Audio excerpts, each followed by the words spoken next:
In your experience, what would you say is the key to maintaining strong communication with clients, but also at the same time kind of looking out for your firm's priorities during the project delivery? Because you're kind of balancing those two, goals and initiatives. Your clients want one thing, your company wants the other, and hopefully they sync up at some point. You want to develop a relationship with the client, a trusted relationship. In order to do that, you have to communicate all the time. To be successful, you want to meet your client's goals. The challenge with meeting your company. If you're not communicating on your projects, then you are not managing your projects effectively. I've got a real treat for you in today's episode. Today I have with me John Boulé. John is a licensed professional engineer, executive vice president, and operating unit manager for Dewberry's Northeast practice. He has a ton of project management experience. In fact, John served in the U.S. Army from 1986 to 2012, attaining the rank of colonel before choosing to retire. His last assignment was as commander of the New York district of the U.S. Army Corps of Engineers. He has got a kind of a wealth of knowledge when it comes to project management. So he's going to talk a lot about communication in our episode today, but he's going to talk about it from his perspective, which is really interesting, being both in the military for a long time and now in private consulting for a good number of years. He talks about this idea of pushing information out instead of having it pulled from you, which is a really great way to frame it out. So he's going to get into that quite a bit. He's going to talk about staying on the offensive as a project manager and his philosophy around that, which I think could be a game changer for you. And he is also going to talk about this idea of accountability and how it's okay to make mistakes, but we don't want to continue to revisit the same problem. So he's going to talk about his experience with accountability and how you can hold people accountable as a project manager. Now, before we jump in, I do want to let you know about our AEC PM Connect event, built for project managers who want to improve project delivery, communication, and leadership through practical sessions and tools. These events provide an avenue to connect with leading PMs in the industry. Visit aecpmconnect.com and register today. We currently have events in Kansas City and New Jersey with more on the way. I'm your host, Anthony Fasano, and this is the AEC Project Management Podcast. Let's jump in.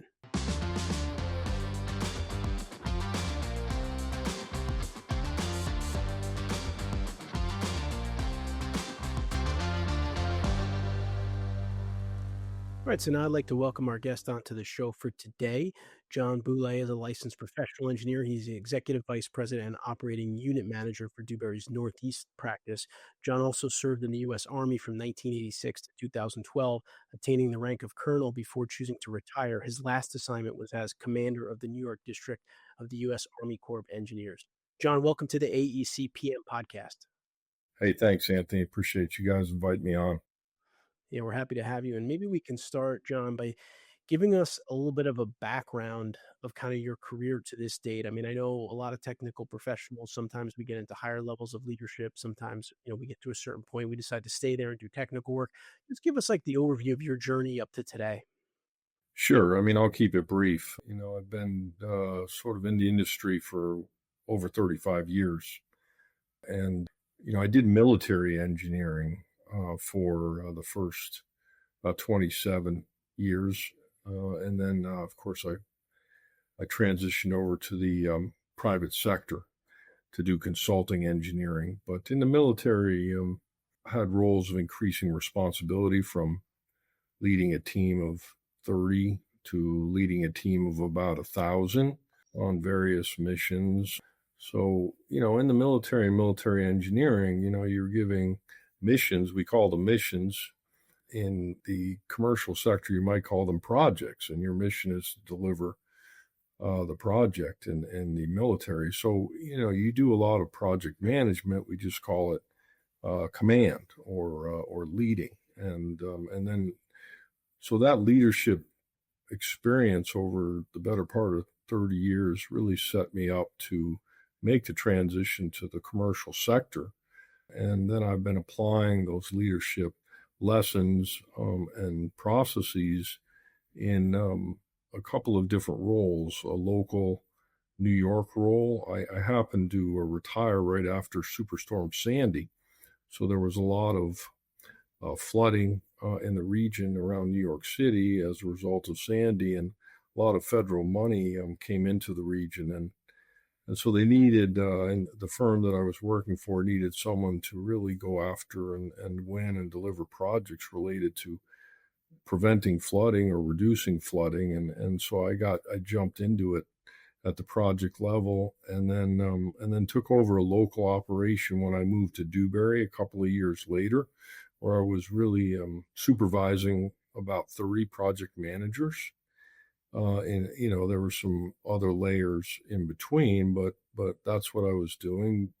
Probably doing over 200 projects at any one time for various clients in the city and state of New York. And now I've been fortunate enough to be promoted to the Northeast. So now I have about 400 engineers underneath me, and we're probably delivering 600 to 700 projects across the Northeast for the various clients that Dewberry is serving. And technically I'm a civil engineer, and probably my technical expertise is on the water side.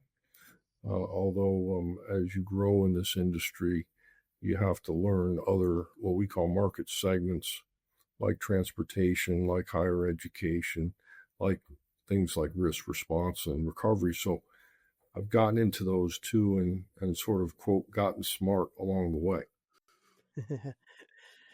That's a great overview, and it kind of leads us into what we want to talk about. And I think one of the things we're going to talk about today, John, is communication. In your experience, what would you say is the key to maintaining strong communication with clients, but also at the same time kind of looking out for your firm's priorities during the project delivery? Because you're kind of balancing those two, goals and initiatives. Your clients want one thing, your company wants the other, and hopefully they sync up at some point. Well, that's the beauty of it. I learned how important communication is in the Army. Because, if you're sitting in Baghdad, Iraq, on a mission, and you may have to communicate with aircraft or artillery if you need it, you better make sure you know how to communicate well to get that support where you need it, when you need it. So, this military background really emphasized the need for clear, concise communication to be successful, especially when you're operating in a combat type of environment. But jumping over to really project management in the engineering, professional consulting, you clearly want to develop a relationship with the client, a trusted relationship. In order to do that, you have to communicate all the time. Certainly you want to be successful, you want to meet your client's goals, and keep them informed all along the way. The challenge with meeting your company's goals, your company wants you to be financially successful.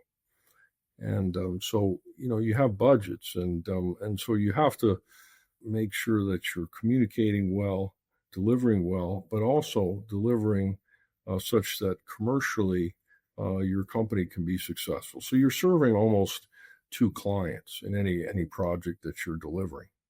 Yeah, and I think what you said is great about, consistent and constant communication. I think that is what I see as one of the downfalls in our industry, where maybe you have a great kickoff meeting, right? You get things going with the client, and then the communication kind of drops off after that.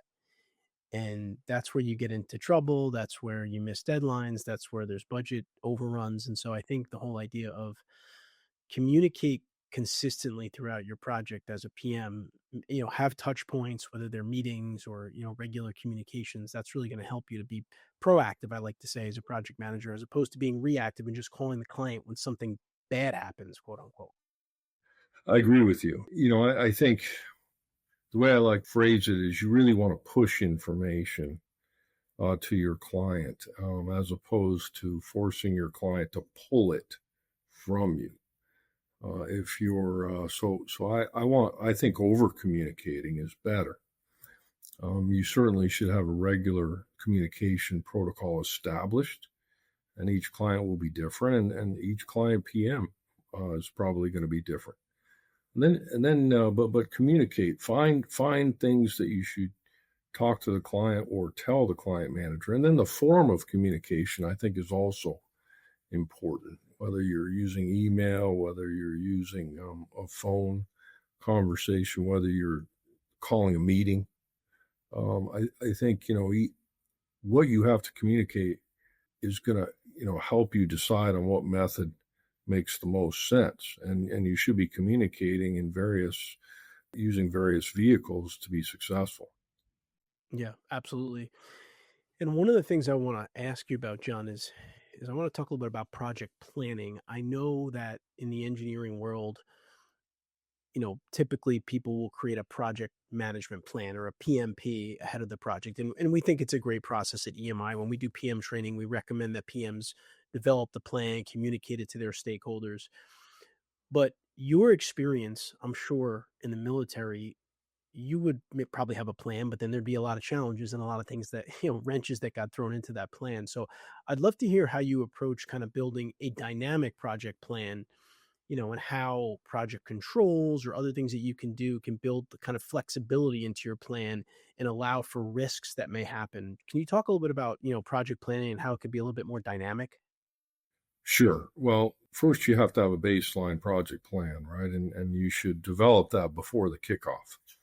And that project plan should really be written. And, I think most engineering companies have formats. You really need to talk about budget, how it's going to break down, among the subs, how it's going to break down among the disciplines, what your expectations are on task budgets, what is the design software, what are the quality management system that you're going to use, and what does that mean? What are the activities associated with that?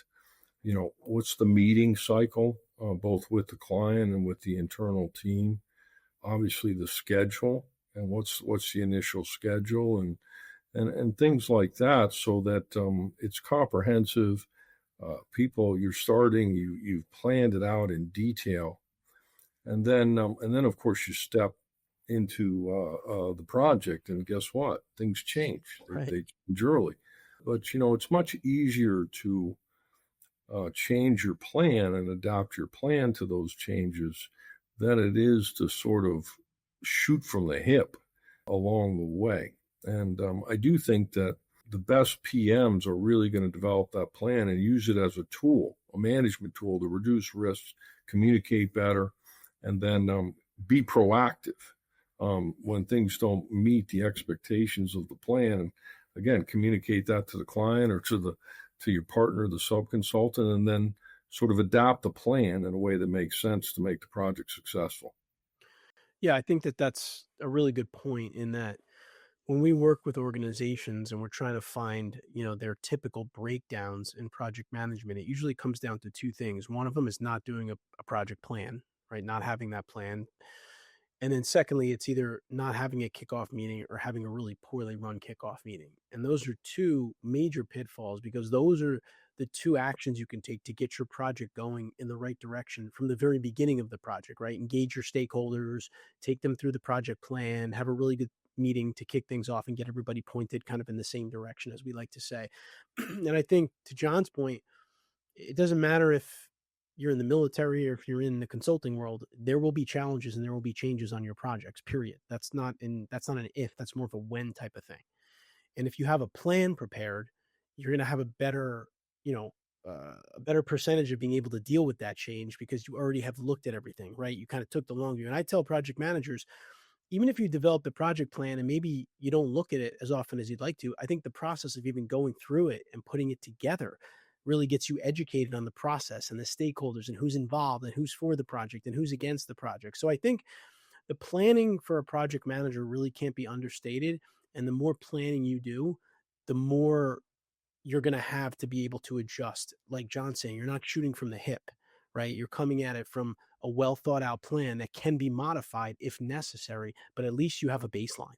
For sure. And there are going to be changes, and I think sometimes project managers don't appreciate the value of that plan. They think they're going through a task that's not going to be as helpful as it really can be.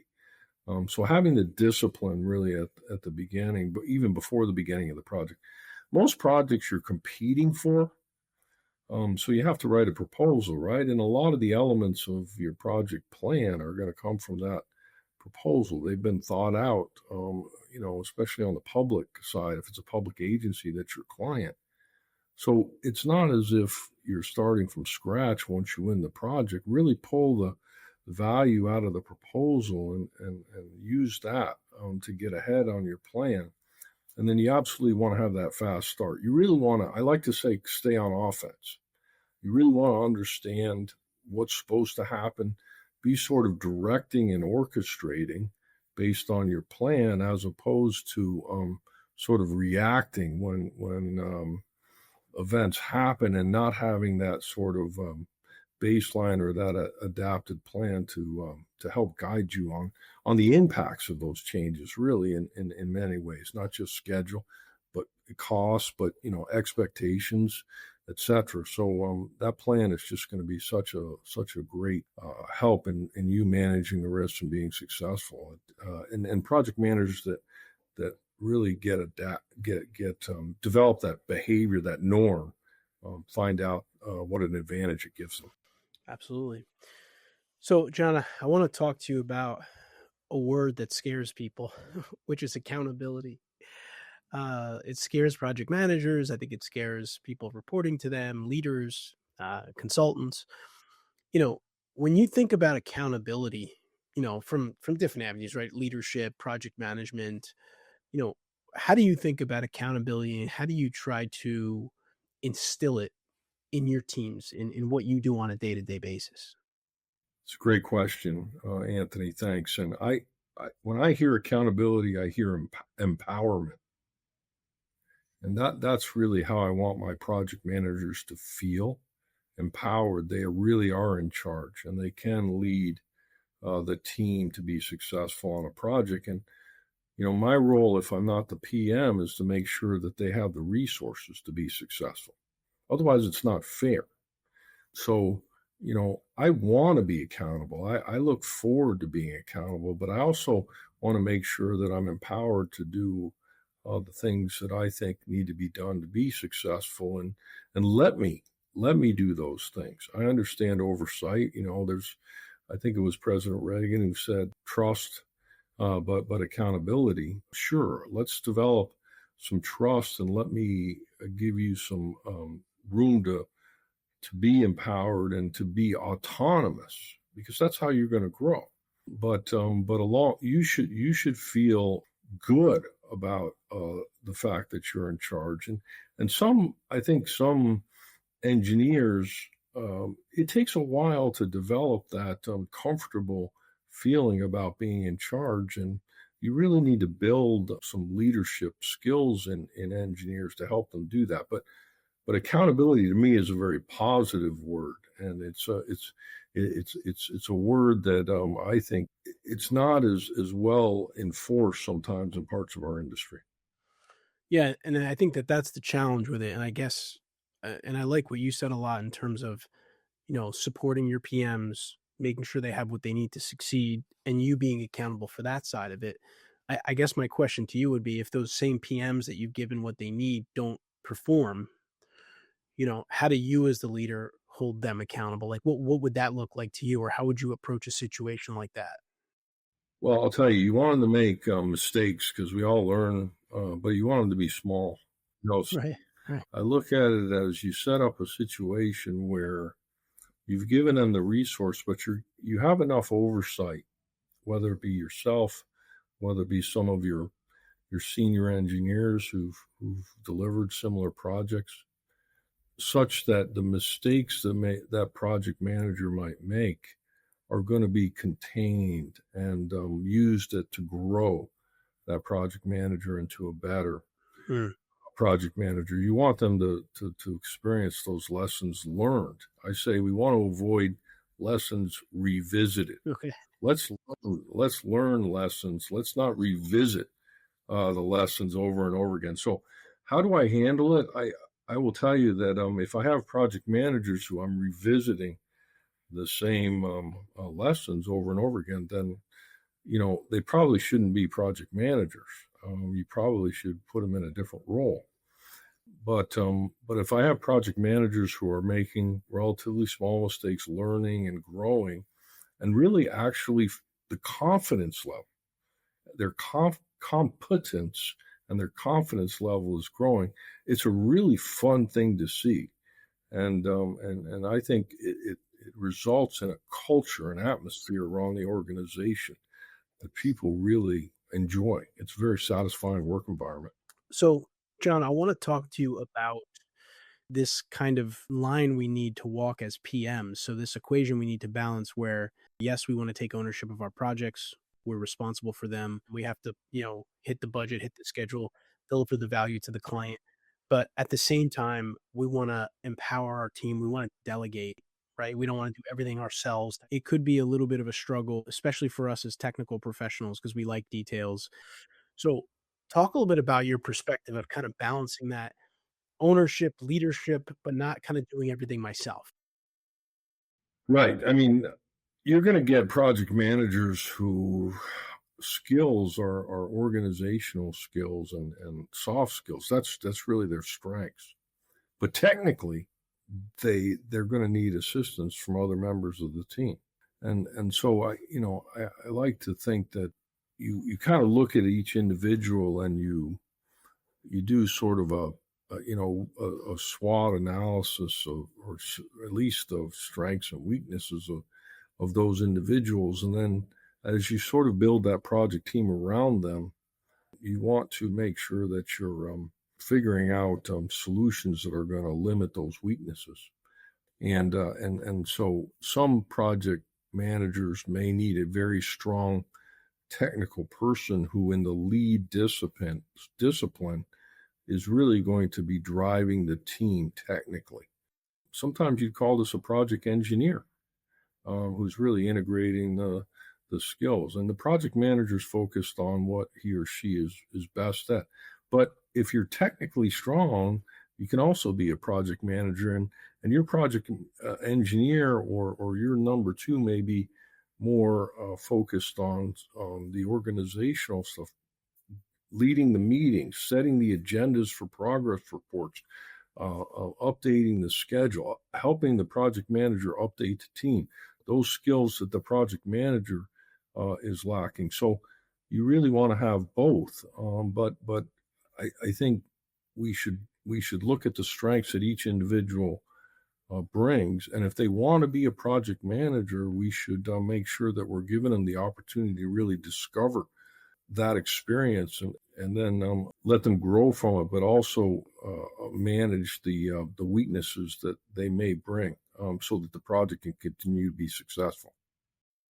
Yeah, I like that a lot because, again, that puts it on growth. So, yes, you want to take ownership of the project and run the project and deliver it. But at the same time, you want to develop your team members, right? And by giving them responsibility on that project, challenging them to try new things, like you run the client meeting today, you're also developing them at the same time that you're delivering your projects. And I think I think it can be hard for us sometimes as technical professionals because we do like the detailed work. But at the same time, if we want to be that leader that we want to be, we're going to have to develop other people. We're going to have to just, push ourselves to continue to try to do that. And I think it's one of those things too, where you do it a little bit, you get comfortable with it, and then you grow. And I like your recommendation of maybe really looking at the strengths and weaknesses of each of your team members so that you can kind of, increase your odds of success with each of them by giving them the right tasks to try out, essentially.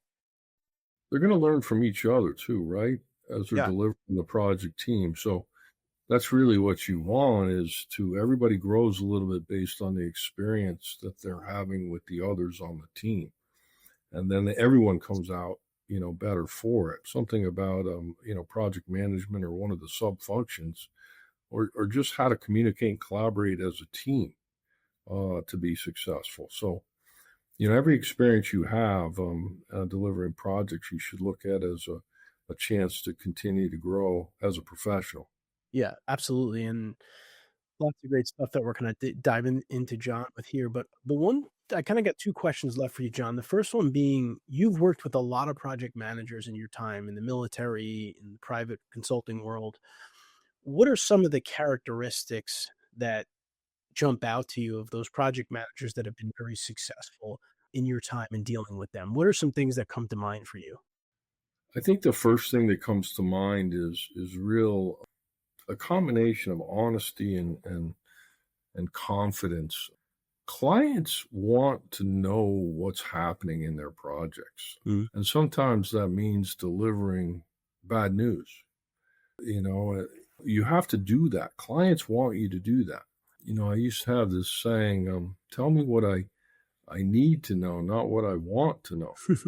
So when I talk to clients, senior client representatives, that's what I hear a lot is we really want PMs that are they're telling what we need to know about the project, good, bad, or indifferent, and they're forcing us to do our role.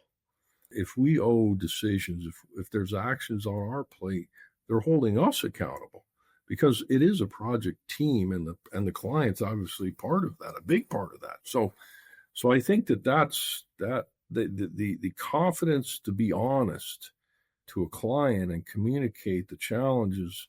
Of course, you want to do that as proactively as you can, and that's the value of a project plan, right? It allows you to kind of push the horizon and maybe see those potential problems before they're right on you. So you know, again, military, I said I'd rather engage a target at a couple thousand meters than with my bayonet in my foxhole, right?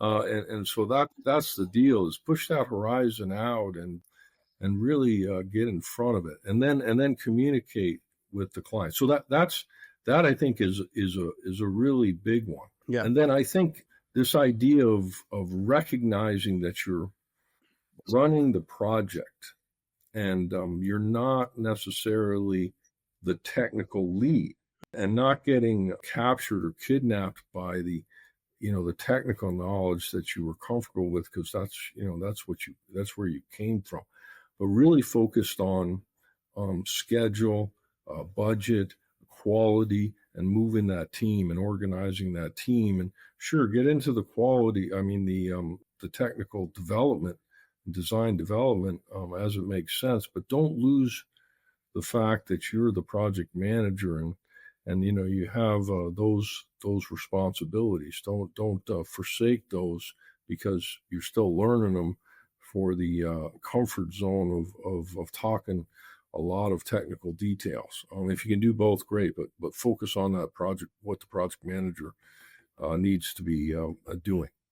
Yeah, that's important. We like to tell people you are the CEO of your projects as the project manager, right? Meaning like you're now responsible for everything, not just, the one piece of it. But I also really liked what you talked about in terms of honesty and communication, because I do feel like that is something that is not always easy to do, of course, right? You have to call a client and say the project got derailed, we went over budget or something, we have to do an extra. But I think it's those kind of conversations that are going to forge really strong relationships with your clients. And, and I know that we live in a world of repeat business in the AEC industry. So as a project manager, by building those strong relationships, you're going to be able to deliver a great project, but they'll come back for more because of that relationship that you built with them. And so that's not something that's easy for younger professionals to always be kind of honest. Not that they're dishonest, but when you have to tell someone something really bad news, it's hard. It's hard to do. Nobody's comfortable with that. And it's more about just doing it and getting more comfortable the more you have to do it. So those are great points there. Just one follow-on Yeah. point. I think what happens is you get trapped in trying to solve the problem, and so you don't have to communicate it. And most of the time, or some of the time, you're not going to be able to. And so what you're doing is you're delaying communication of the issue, and as a result, you've got an issue you can't solve and a project schedule that's been impacted because you haven't communicated it. So I think that's what happens is we all try to find ways of fixing things so we don't have to communicate. Sometimes you just got to learn to communicate it, say we're working on it, this is what we need help with, and then we'll give you updates, and then understand what the impacts are so you can also communicate those. And then, get the client helping you with the problem solving too, if they need to help. Yeah, and it kind of goes back to kind of some of the analogies that you were using. It's great that you're willing to jump into the trenches with your team members and get something done, but at the same time, if you're in charge of everything, you can't be in there the whole time, right? Because you're going to miss other things that are going on. So definitely a balancing act there. And John, the last question I have for you, we call it our PM pitfalls question. Based on your experience in project management, what would you say is one of the bigger pitfalls that you see project managers fall into or deal with on their projects kind of regularly? And, what advice can you maybe share for PMs to be just aware of those to maybe minimize that challenge or try to avoid it with their projects? Let me just give you a big one, and that's this idea of scope creep, Yep. idea of I go back to your serving. You're really serving three clients, by the way, as a professional. You're serving the client who's paying your bills. You're serving your company, who's exists and wants to grow and make a little bit of money for the work that you're doing. And we're also serving the community. That's the Yeah. third. And we're trying to make sure we're sustaining or advancing the quality of life of our community, and that's what professionals should really be focused on in the true sense. But scope creep, what happens is you want to say yes to your client, keep projects moving. It's difficult to say no to your client, or you shouldn't say or no. Yes, we can do it, or we're not going to do it for free. We might need a change order, and so this idea of recognizing scope creep and then having the confidence and the to have those conversations with your client that says, look, we're going into a place where we wasn't part of our scope, and we're going to need to be compensated for it, and let's figure that out. We want to keep moving maybe, but we've got to figure that out. And if you're communicating and you've developed that relationship with that client, those conversations are easier. So let's go back to where we started, and that's this idea of having frank, honest communication and doing it often. And so scope creep's a challenge because you might meet your client's objectives, but you could be 30-40% over budget, and your company's not going to like that too much. Yeah, and I think it goes back, of course, like you said, to honest communication, and also what you just said about the three, serving three different kind of entities, is that you may need an extra on the project, which is really going to help your client and it's really going to help the community. But if you don't get paid for it, it's not going to help your company, right? And the company may not be able to do that much longer if they keep giving away free stuff. So it is always a balancing act, as we've kind of talked a lot about today. But we did cover a lot of great stuff here. And just recapping a couple of things that stood out to me that John shared with us today, I really like the idea of pushing information out to your clients throughout the project so that they don't have to pull it from you. I think that's a really good recommendation for communication. I liked what you said about kind of staying on offense. I think that's an easy way to communicate to your team, right? Stay on offense. And I also liked kind of when we talked a little bit about accountability, your idea of let's not keep revisiting the same problems, right? We have to be making a mistake once is okay because we'll probably learn from it. We'll probably grow from it. But if we get into these types of patterns and we keep having the same problems that we're revisiting, that's when, as a project manager, as a leader, you really need to step in and assess the situation. Like, can this person not go further with us here, or do they really need some additional help, or whatever the case may be? So, John, I know it's hard to kind of share a long career in one podcast episode, but I'd say you did a pretty good job of trying to distill down some of the key things that you've learned. And we're grateful that you were able to spend some time with us today. Anthony, thanks. I hope I hope your audience gets something out of it. And it was a pleasure. Great questions, and good luck to you. Okay. Yeah, sure thing. Once again, John Boulé. John's a licensed professional engineer, executive vice president, and operating unit manager for Dewberry's Northeast practice. And we really enjoyed having him on the AEC PM podcast. I hope you enjoyed our episode today. You can find the full description of the show at aecpmpodcast.com. There you will find a summary of the key points discussed in today's episode, as well as links to any of the resources, websites, or books mentioned in the episode. And if you really enjoyed it, click here to subscribe to our channel so you can get more videos like this. We put them out on a regular basis to help engineers become better project managers and leaders. I'll see you next week.